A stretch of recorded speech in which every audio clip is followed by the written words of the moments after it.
The Lord be with you. And with your spirit. A reading from the Holy Gospel according to Matthew. Glory to you, O Lord.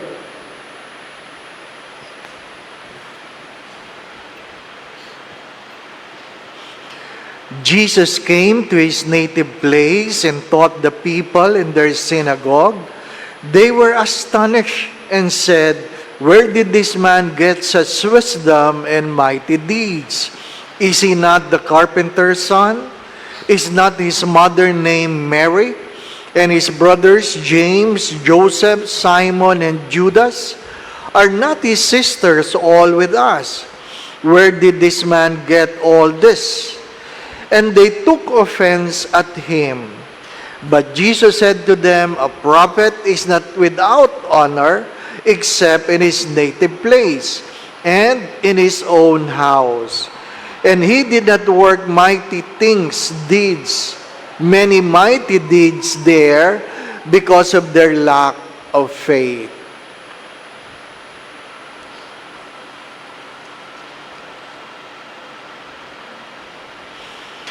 The Gospel of the Lord. Praise to you, Lord Jesus Christ.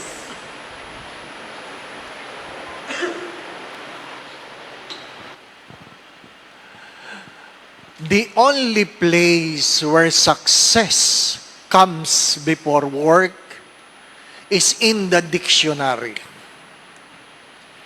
The only place where success comes before work is in the dictionary, because letter S is ahead of W. My dear friends, my brothers and sisters, we are not compensated by having a head and a heart, or a head and a hands. We are compensated by using our head and our hands. Hindi sapat na mayroon kang ulo at kamay. Pinasasahod ka dahil ginagamit mo ang iyong ulo at ang iyong kamay. Wala kang karapatang sumahod kung hindi ka nagtratrabaho. Mahalaga yon. Kahit si San Jose, nagtrabaho. According to history, Saint Joseph is not only a carpenter. The term being used on his name is a tekton. Tekton. Because he doesn't only works with wood, but also with stones. Tekton means a contractor. Contractor. He has to work to earn a living to support the God-made man. Ano po ang unang aral? First lesson. Being a disciples of God doesn't mean you can be complacent. You have to earn a living. You have to earn a living. And to earn a living, not just earning a living, but a decent way of earning it. We have to work. We have to work. Second, the responsorial psalm reminds us, unless the Lord bless the works of our hands, we will labor in vain. So, if you do not pray for your work, you will simply get tired, and you will not be able to be compensated by what you have done. Compensation is not always about money. It is not always about money. You might have money, but you don't find joy in your work. No fulfillment. No fulfillment. So, it is important in this feast of Saint Joseph, first, that we have to work. Yung mga anak na pinagtapos ng magulang, abay kaya kayo pinagtapos para kayo ay magtrabaho. Ano po? May mga anak, walang ginawa kundi mag-aral. Hindi po ba? Ang dami ng dinagdag na letra sa pangalan nila. Ha? MA, PhD, di po ba ano? XYZ. Ha? Anong trabaho mo? Wala. Kaya ka pinag-aaral para ka makakuha ng maayos na trabaho. Mahalaga yun. Ang hangarin ng pag-aaral ay makakuha ng magandang hanap buhay. So, dapat magtrabaho. We find our dignity in the works we do. Second, we have to always pray that God will bless the works of our hands. But what is the first reading trying to tell us? There are days of work and there are days of rest. There are days of work and there are days of rest. You have to make a choice for God, not only to choose God. Take note, you are not only make a choice or to choose God, but you have also have to make a choice for God. When I had my board exam, the result came out. Pag magandang result ng board exam, hindi mo kailangang mag-apply. Ikaw ang pinupuntahan. Ikaw ang sinusulatan. Ano po? Dahil magandang grade, madaming sumusulat. O baka gusto mo mag-apply sa amin, mag-apply sa amin. Ano po? Kaya maganda yung nag-aaral ka ng maayos. Di po ba? Ano? Hindi yung cramming. The spirit of cramming is always upon us. Yung mga estudyanteng nagre-review lang o kailan mag-e-exam. Yung iba nga hindi na nagre-review. Nagsisimba lang. Di ba no? As if,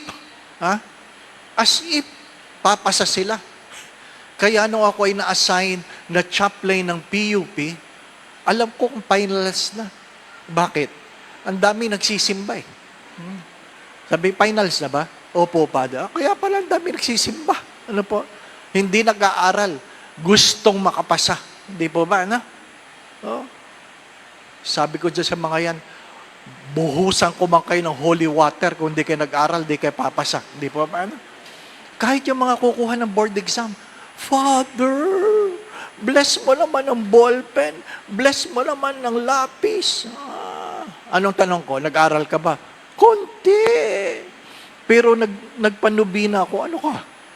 Gagawin mo pang mandaraya ang Diyos, di po ba? Ano? Ibabad ko man sa holy water yan, ining, hindi ka papasa. Di ba? Mag-aral. Mag-aral. May panahon para mag-aral. May panahon para gumimik. Mahirap yung gimmick ng gimmick. Ano po? Tapos pagdating ng exam, ang panalangin mo lang palagi ay sana malinaw ang aking mata, sana maganda ang sulat ng aking katabi. Hindi pa ba na? Yun lang. Lord, makita ko sana. Lahat tinitingnan. Di pa ba na? At sasabihin mo sa katabi mo, taas mo, di ko kita, taas mo. Ang kapal. Tapos pakokopyahin mo kasi magagalit. Nung kinopya, bigla magtatanong, tama ba yan? Ang kapal.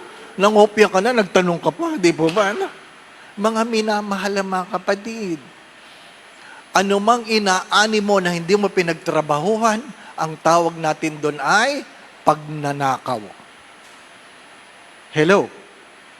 Anumang inaani mo na hindi mo pinagtrabahuhan, ang tawag doon ay pagnanakaw.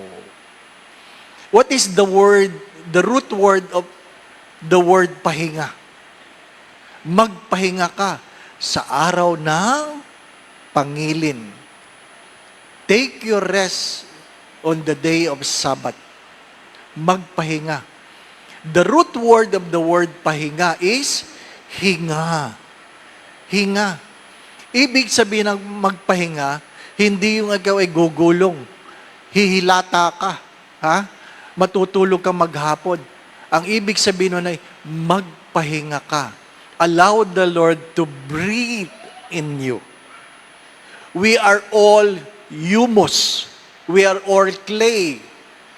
Only when God breathed on us that we became human.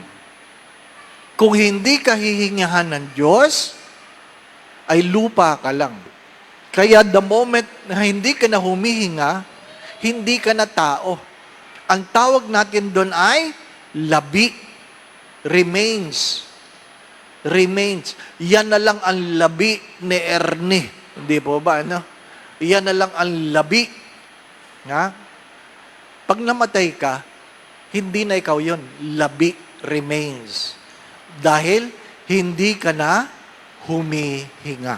Ano pa? Kaya magpahinga. Allow the Lord to breathe on you. That's why we are reminded not only to choose God, but to make a choice for God. Nung ako po ay tinawagan ng, hindi pa Unilever yan, PRC pa. PRC pa. Ano pa? Hindi ako na may tuwan-tuwa. Nag-a-apply lang ako ng simpleng trabaho. Aba, supervisor kagad ang ino-offer. Sabi ko, wala ho akong experience. Sabi, tuturuan ka dito. Kaya lang, ang tanong na, are you willing to work on Sundays? Are you willing to work on Sundays? Immediately I said, I don't work on Sundays. Ano sabi nung nag-interview? Sayang. Sayang. Diba? So, well, sayang ba talaga? Mas sayang kung nakalimutan mo ang Diyos. Di ba ba, anak? Yung iba nga, nagpapakamatay sa trabaho. Yun, na-stroke. O, wala na. Sandali lang. Kaya yung mga nagpapakamatay sa trabaho, huy, gumising kayo. Pag kayo namatay sa trabaho, bulaklak lang matatanggap nyo. Bulaklak lang. Mabuti kung may bulaklak. Or baka mascard, no? After 1 week, may kapalit na kayo. Feeling nyo, iiyak ang kumpanya na namatay kayo? Hindi. Yung ibang kumpanya, pinagdadasal eh. Kailan kaya mamamatay ito? Para mapalitan. My dear friends, my brothers and sisters, we were not created to work. Excuse me. We were not created to work. Take note. What we earn is what we call living. What we give is what we call life. What we earn give us a living. But what we give us life.